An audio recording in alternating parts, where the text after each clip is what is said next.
Next ఇప్పుడు వినపడుతుందా శ్రీధర్? ఇప్పుడు ఓకేనా శ్రీధర్? శ్రీధర్ సార్ వాయిస్ వినబడుతుంది కానీ వీడియో లేదు సార్. వీడియో లేదా?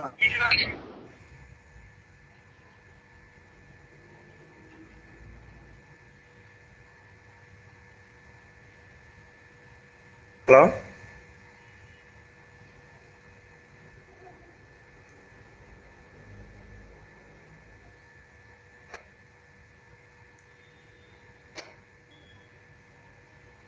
ఇప్పుడు ఓకేనా శ్రీధర్?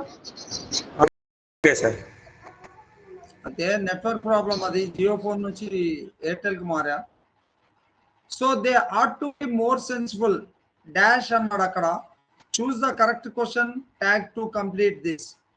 అయితే ఆట్ నాట్ దే అన్నాడు, షుడ్ నాట్ దే అన్నాడు, మస్ట్ నాట్ దే అన్నాడు, కాట్ దే అన్నాడు. ఆట్ టు బి అని వచ్చింది కాబట్టి ఆట్ నాట్ దే అనే యూస్ అవుతుంది.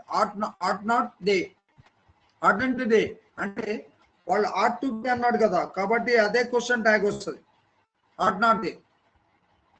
Next choose the correct appropriate reply to an invitation. Appropriate reply చేయమన్నాడు. ఒకటోది sorry I'm afraid I'm not free అంటే ఇన్విటేషన్ కి రిప్లై ఇవ్వడానికి. Sorry I'm afraid I'm not free. I was terribly sorry to hear that. That's very kind of you. That's thanks I had love some.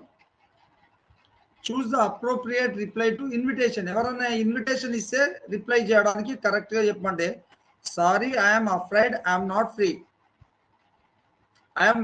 I was terribly sorry to hear that. Thanks that's very kind of you. Thanks I had love some. That's very kind of you. That's very kind of you. Thanks. Third correct అవుతుంది. That's very kind of you అంటే మీరు thanks చెప్పినట్టే అక్కడ, ఇన్విటేషన్కి రిప్లైకి thanks చెప్పినట్టు అక్కడ. Next 80th, this man on TV said that dinosaurs dash. Choose the latter part of the sentence which is grammatically correct.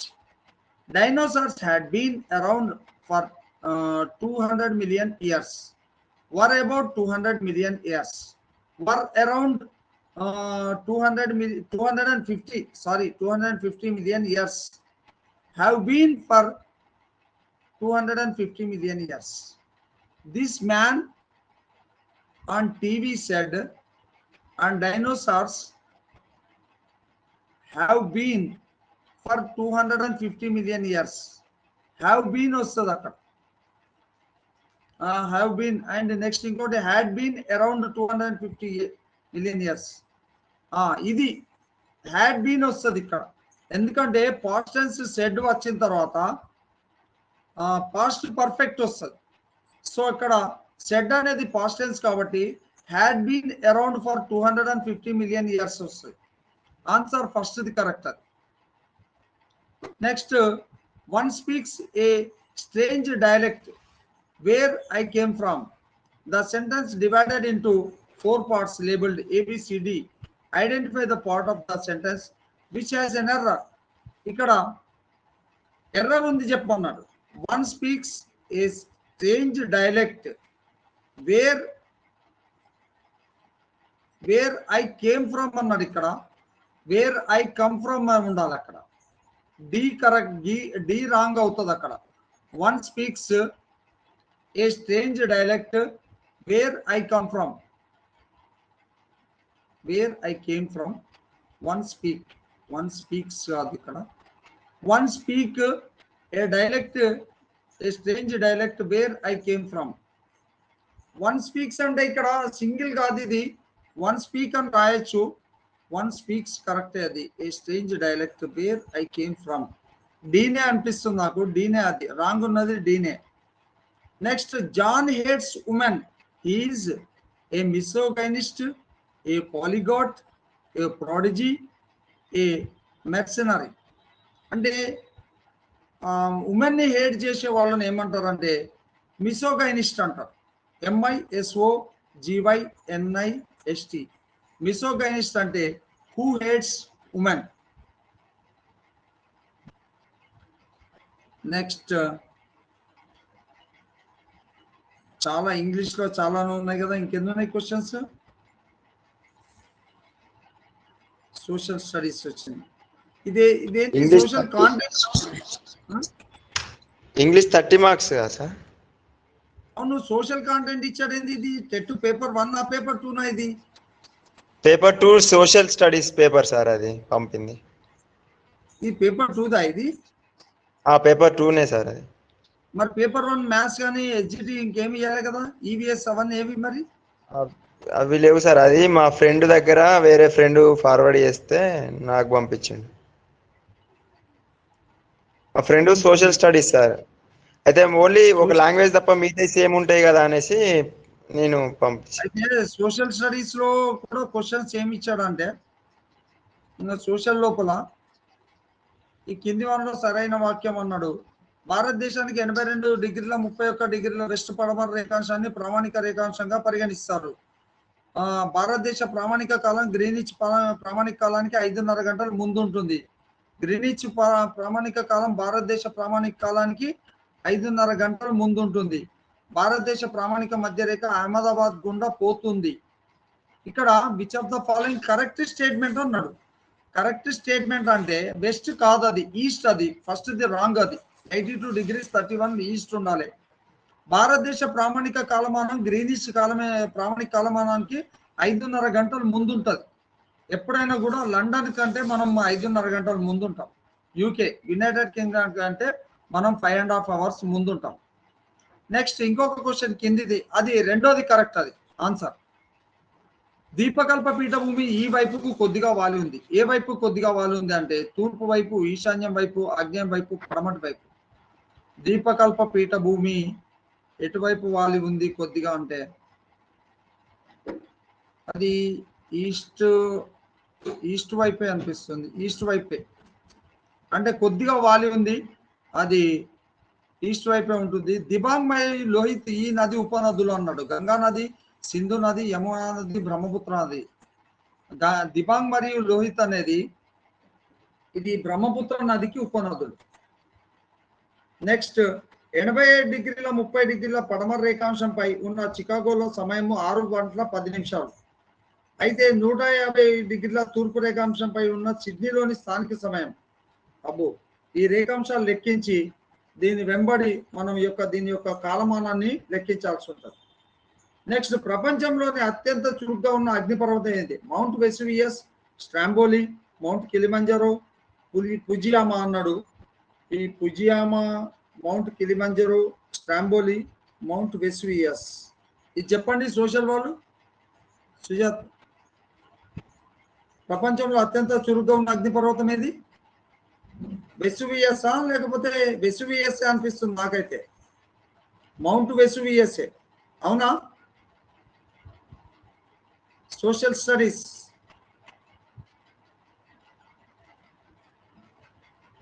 Voice వినపడుతుందా? వినబడుతుంది sir. Okay. Next ఈ కింది వాటిలో ప్రపంచ పవనాలు కానివేవి అన్నాడు. వ్యాపార పవనాలు, ధ్రువ పవనాలు, ఋతుపవనాలు, పశ్చిమ పవనాలు. ప్రపంచ పవనాలు కానివి ఋతుపవనాలు. నెక్స్ట్ కింది వాళ్ళలో కాఫీ పంటకు సంబంధించినది కానిది. కాఫీ పంట అయిన ఉపయన ప్రాంతాల్లో బాగా పండుతుంది. ప్రపంచ కాఫీ ఉత్పత్తిలో 4% భారతదేశంలో పండుతుంది. నెక్స్ట్ యెమెన్ నుండి తీసుకువచ్చిన కాఫీ అరబికా కాఫీ మొక్కను పండిస్తున్నారు. ప్రారంభంలో బాబా బుడాన్ కొండల్లో సాగు చేయబడింది. కాఫీకి పంటకు సంబంధించినది కానిది అన్నాడు. ఈ బాబా బుడాన్ కొండలు అస్సాంలో ఉన్నది, ఇది కరెక్ట్. ఇది అస్సాంలో కాఫీ పంట పండినాయి. యెమెన్ నుండి తీసుకువచ్చిన కాఫీ అరబికా కాఫీ మొక్కను పండిస్తున్నారు. ప్రపంచ ఉత్పత్తిలో 4% భారతదేశంలో పండుతుంది అన్నాడు. కాఫీ పంట అయిన ప్రాంతాల్లో బాగా పండుతుంది. అయితే ఇది యెమెన్ నుండి తీసుకువచ్చిన అరబికా అనే కాఫీ మొక్కను పండిస్తున్నారు, ఇది అవుతుంది. కానీ 4% భారతదేశంలో పండుతున్నది అనేది కరెక్ట్ కాదనిపిస్తుంది. అది మన దగ్గర తేయాకు బాగా ఉన్నది కాఫీ కంటే. బ్రెజిల్లో కాఫీ ఎక్కువ ఉంటుంది.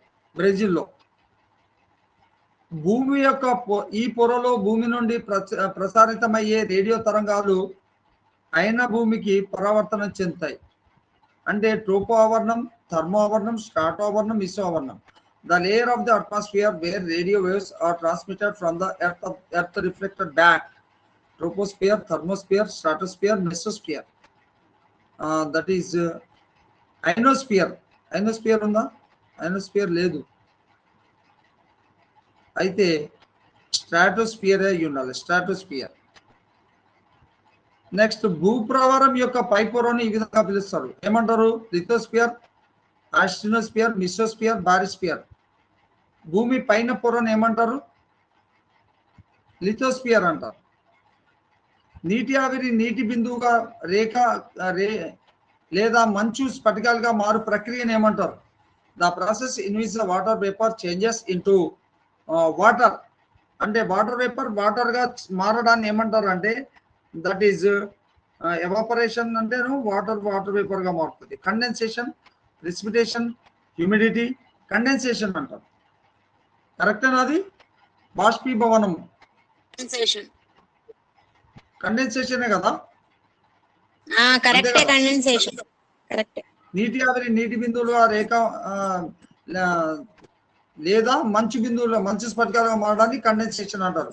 దాన్ని ఏమంటారు అంటే ద్రవీభవనం. ద్రవీభవనం అంటారు తెలుగులో కండెన్సేషన్. నెక్స్ట్ ఉష్ణమండల ఎడార్లు ఈ ఖండానికి ఈ వైపున ఉన్నాయి. తూర్పు వైపున, ఉత్తరం వైపున, దక్షిణం వైపున, పడమటి వైపున.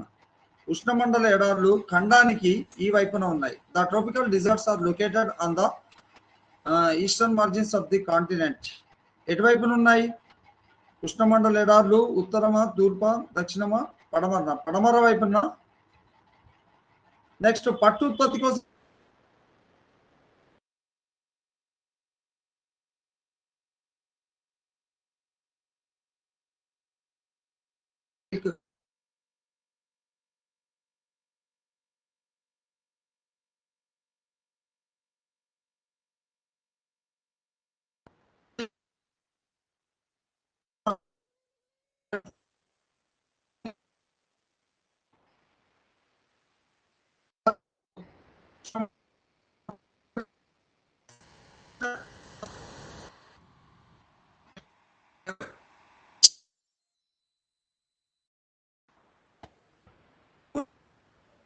హలో సార్, మళ్ళీ స్టక్ అయిపోయింది సార్.